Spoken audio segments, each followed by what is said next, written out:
De viande et il s'est démarqué lors du dernier concours national par ses qualités bouchères.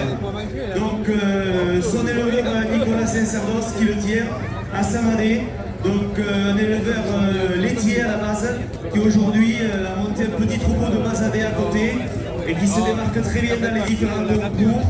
Il y a peu, il a mis un taureau aussi en station raciale à Castel-Jaloux qui est parti aux enchères et qui s'est très bien vendu. Donc Nicolas, c'est un passionné de l'élevage qui s'est lancé le défi, comme nous, de promouvoir la basadaise, promouvoir notre race.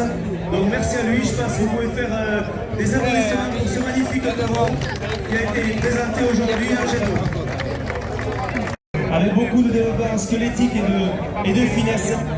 Et alors la particularité de Pinot, pour vous expliquer un petit peu, vous connaissez tous, mais on va dire le mode de reproduction normal, et donc c'est des animaux qui naissent d'un père et d'une mère, tout simplement.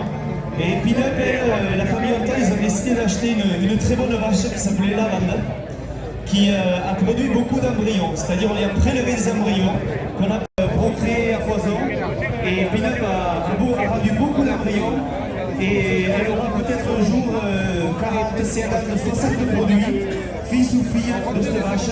Et donc vous avez aujourd'hui devant vous Pinot, qui certainement va faire une longue carrière puisqu'elle est tout juste à son premier village. Et je pense que la famille Hontan va savoir la mettre de côté, la soigner, la préparer. On entend déjà parler d'une présentation pour Paris en 2023. Et elle aura ça en place, c'est certain. Voilà, donc félicitations, merci beaucoup à la famille Hontan. On peut aussi applaudir pour cette très belle génisse, très bien présentée aujourd'hui.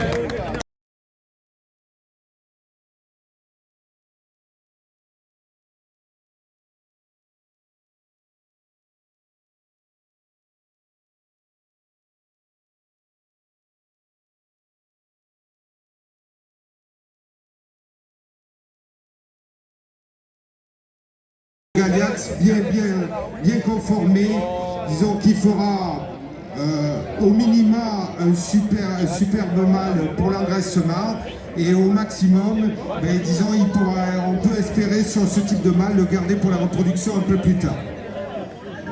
Au milieu ici, on voit une vache très très imposante de l'élevage Cantegris d'Agemo. Alors c'est une vache, malgré sa fraîcheur, c'est une vache qui a 10 ans. Et c'est une vache qui est très très bien conservée, dont la blonde Aquitaine est connue pour ses qualités de longévité. Et là, à l'image de cet animal, on peut en juger.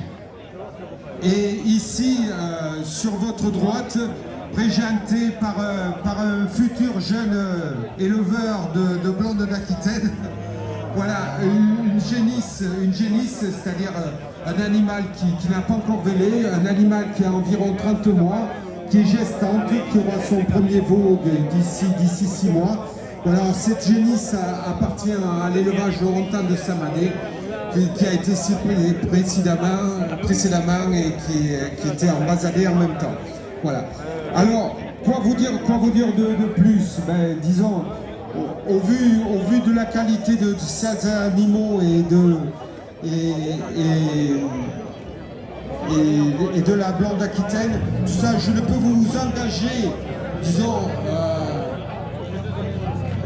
par rapport au travail des éleveurs, mais n'hésitez pas à aller dans vos boucheries et réclamer expressément de la blonde Aquitaine, parce que vous aurez une garantie non seulement de terroir, parce que faut pas oublier que, disons, que la viande qu'on consomme aujourd'hui, ben, disons, elle vient d'un peu de tout horizon. Mais ici, au moins, vous savez ce que vous mangez. Ils ont commencé à produire avec le sérieux des éleveurs du terroir.